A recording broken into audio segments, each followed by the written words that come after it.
Hey guys, congratulations on getting your Thermomix. I just thought I'd give you a quick little video on some basic things that will help you straight off the mark with your brand new Thermomix. So one of the first things you want to do when you get your Thermomix is you want to take the little arm protectors off. So on here there are some blue little plastics. You want to take them off because otherwise over time they're going to go gooey and gross and you don't want that.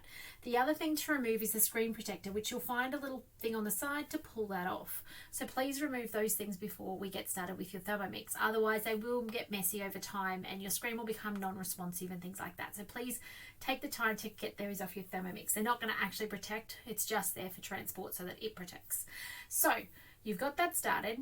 You've got a software update that your Thermomix will do first of all, and then it will unlock the arms and allow you to wash up your bowl. Now, just be wary that your blades are going to be nice and sharp when they first arrive. You don't actually need to sharpen your blades. It's the speed and the shape that cuts, so they never need sharpening. But just be wary that they are going to be nice and sharp. You do want to give your bowl a wash because it does come with a film on the bottom that you want to remove before you do anything cooking wise in it. So to remove your blades out of your bowl, there's a couple of different ways you can do it. Now, my most recommended way, especially if you've got weak hands, is to actually put something, excuse me while I grab a cloth, on something on your bench, and I'll just tilt this down so you guys can see what I'm doing. So I've actually got mine sitting on a thermoserver so you can see it a bit better. Tip your bowl upside down on top of your bench, okay? Then what we're going to do is we're going to remove the base unit. So here you can see there's two components to our base. There's a grey bit and then the handle part. This is going to move over here and there's a hot symbol on your bowl. So you're going to move this base here over the hot symbol and then the blade will fall out. Now the first few times you do this, you'll notice it's really stiff. It loosens up over time. A couple of goes through the dishwasher and you'll find this comes off so super easy and simple. So push sideways and the blade falls out. Your blade the first time may not, it might be a bit sticky. So just push it with your finger and it will plop out. Now you've got the bowl in three portions. You've got your bowl part with your pins. By the way, on those pins, they must always be dry. So make sure when you take it out of a dishwasher, you always dry your pins because they're the part that goes in the machine and talks to the Thermomix about what it needs to do. So always make sure they are dry. This is your lever to stop you flooding your Thermomix. So it's important. And if you've got a TM5 or a 31, you'll notice that this bowl has green parts to it. This is to tell you that it's a different bowl.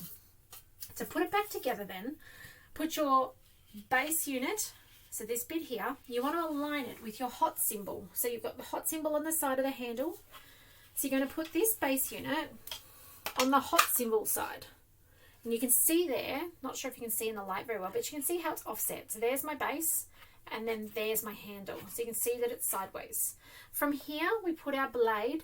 Now just be mindful, it is sharp, so do not touch those blades. Use the little spigot on the bottom or top, and we want to put that all the way in until it wiggles and jiggles all the way down.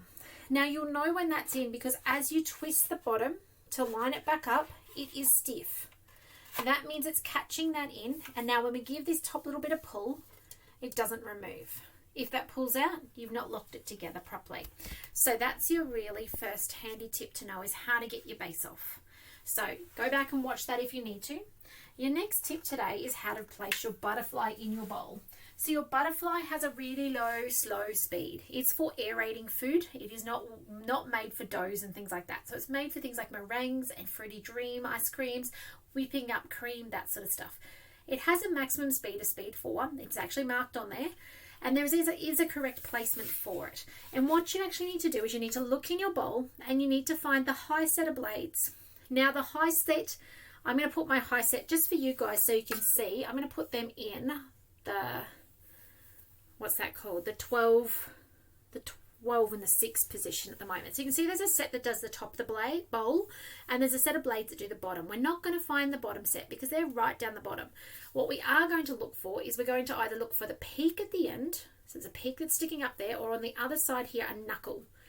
So if I'm digging around in my mashed potatoes and there's liquid and there's cooked potatoes in here and I want to put my butterfly in to aerate, I'm going to put my butterfly in and going to give it a wiggle and a jiggle backwards like that until you find a knuckle or a high point. Once you find those 2 points, you actually need to go on the blunt side. So let me just put the blade in, the butterfly in and show you. So there's my high set. And now I want to go on the blunt side and it sits in there like that. Now, if you have a wiggle and a jiggle, that is a smaller gap. It is a lot smaller than if I put it on the wrong side. That's a bigger gap. But you're not going to notice that when there's food in there. So just have a little practice before you go to use it for the first time, your butterfly. You want to find the high blades and you want to put it on the blunt side or the anti-clockwise side of those high blades. So that's tip number 2. Tip number 3, by the way, wiggle and jiggle to cut it out. Tip number 3 is with your spatula. So the spatula is designed to beautifully clean out this bowl. But what you want to do is you want to follow the blades in an in a clockwise manner. You're following behind the blunt set of blades. So each blade has a blunt and a sharp side. The sharp side has the engraving kind of thing on it, or line, which is the shaping line. So you want the blunt side, and that's the side you're going to follow behind. So if you always go clockwise in your bowl, you'll always be following the blunt side. If you go anti-clockwise, you'll end up with a spatula that looks a bit like mine. I don't know if you can see the little nicks out of the top there, and we want to avoid that if we can. Mind you, it's a sign of a well-loved spatula. So there's tip number 3. Tip number 4 on our spatula is our little bit here. This little bit here is hugely important. It has a very significant role to play with our simmering basket. So inside my bowl sits my simmering basket, and maybe I've got now a bowl of boiled rice or something's piping hot. This is my device to remove it. So I put that in, I pull it back, and now I can pull this out. Now a little tip, if you want to remove the food that's in there straight away, the tip is to open the lid first and now use your spatula to put that in there. Okay, your simmering basket does have a maximum line. You can't overfill it anyway with the lid. To get this off, you put it down into something or just lean it back into the bowl and lean forwards, and that will allow this to come out. Have a little practice with that. If you've got to pause the video and have a practice on these things, please do. So that is your simmering basket. You will at times find recipes that actually call for your simmering basket to go on top of your lid. That is okay. You'll find it in recipes like jams and risottos where you want to evaporate out the liquid. But if you didn't leave it off, you'd splutter your bench everywhere. So you will see times when you'll see this as well. There won't be food in there, but it will ask for you to sit it on top. You'll see it in the little pictures. Now you've got your measuring cup. Okay, you want to sit that in the hole and never hold it down. It is allowing the steam to escape. We want to let that happen. So please leave that in there. When it says leave the measuring cup, we do not hold it. To get your measuring cup out, you actually just rock it out. So if you put your finger in the spout and you tilt it towards the edge of the bowl, it will rock out and let the little feet release in there. So just rock that out.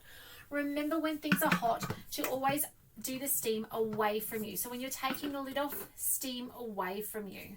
Don't have a sticky beak. Don't do this. The steam will come get you. Lift up and away. Okay? So that's a really another handy tip. With your varoma, so you're steaming things and you're going to put your varoma on top. This is your beautiful varoma. It is all dishwasher safe. And it goes on top like that. So I remove my measuring cup and I've put it on top. Now the tray inside is optional.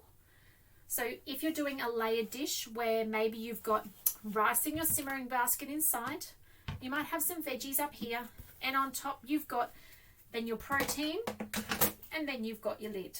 Or you might actually just have a whole chook up top, or a pull or roast or something like that. Then you won't put this tray in. This tray as well, if you have no dishwasher at home and you're doing hand washing, put some baking paper on it because it'll stop the juices getting stuck. If you've got a dishwasher though, just put it in the dishwasher, blasts it all out, and it's perfect. So there is your varoma. Here's another tip, and I don't know what number tip I'm up to, so I'm just going to say the next tip. Use this as your drip tray. So when you are taking it off the top, spin it over, and remember, watch out for the steam, and then lift this up on top and put it on there. And now you can safely take it out to the bench or wherever you need to serve it up without it dripping all over the floor. So there's another handy tip for you. Now, coming to the screen of the Thermomix. Now, when we first turn it on, you'll notice it's got a little bit of a lag time as it attaches to your Wi-Fi and then it attaches to Cookie Doo. So just be patient with it and let it connect automatically. It may take 30 seconds. It really depends on the speed of your internet. So give it a moment when you first turn it on. If you've got a timer on your screen, this is a really handy tip. We can actually delete that off. So when it's on 26, I don't need to scale it back.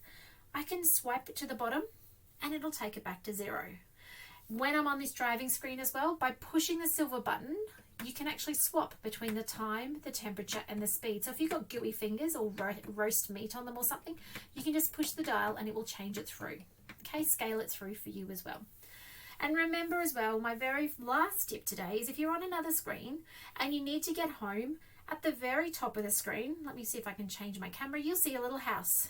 Your house key will always return you back to your driving screen, your time, your temperature, your speed. If you're halfway through a recipe, your recipe will bookmark up the top in a little green looking symbol that you can push to take you back to your recipes. Now, that's enough from me tonight. Get in touch if you'd like to organise your demonstrations. Now, demonstrations are a really good way to collect all the things you need to learn more about your Thermomix, but also make it easier on you with your Thermomixing. So things like your mats. So hosting a demonstration with 2 friends, you can get yourself discounted the mat set. So this is a beautiful new mat set. It comes with an oven mat. So this replaces your baking paper on trays. So for biscuits and cakes, well not cakes, but biscuits and scrolls and things like that. And this one is for proving your dough, rolling out pastries and things like that. Brand new to the Mix It shop, discounted for hosting your demonstration with 2 friends. And we can do that virtually at the moment as well, which is awesome. The other thing you've got on offer to choose from is you've got some thermoservers, which you can see my thermoservers displayed up the back, but they are worth their weight in gold. So these are great for keeping your food hot or cold for a couple of hours. You can use them for incubating yogurt. There's a whole lot of different uses for your thermoservers. From ice cream to risottos and things like that. But perfect addition to your Thermomix. You can make the rice, sit it aside in here in the basket to keep hot while you then make your curry and things like that. So they are your hosting rewards. If you'd like to organise that demo date with 2 friends, please get in touch. Very flexible on times with this virtual world we're in at the moment. So if you'd like to have a virtual demo where a couple of friends come to your house and cook at your house and I zoom in, I'm more than happy to do that. If you've got friends who are elsewhere, they can zoom in from anywhere around Australia and I can zoom in and inspire you with your Thermomix further and help you get the very most out of it. Because it really is a journey with your Thermomix. When you first get it, you'll start with a small repertoire, but over time, the more we can rub shoulders, whether that's through demos or cook-alongs or things like that, the more you're going to get out of it. Anyway, that's it for me. Please give me a call if I can help you with anything regarding your Thermomix. I'm only a phone call away. Never waste anything with your Thermomix. Please pick up the phone. If you overblend your beetroot salad or if your meat's not quite cooked or whatever it might be, please pick up the phone, give me a call. I'm here to support you and make sure you get the very most out of your investment. So please call me anytime, but have a great time with your Thermomix. I can't wait to hear. I will check in and see how your Thermomix is going. So please send me photos, tell me what you're making, and tap into TMXing Adventures to continue to get more and more out of your Thermomix as well. But bye for now, and I'll talk to you soon. Happy Thermomixing till then.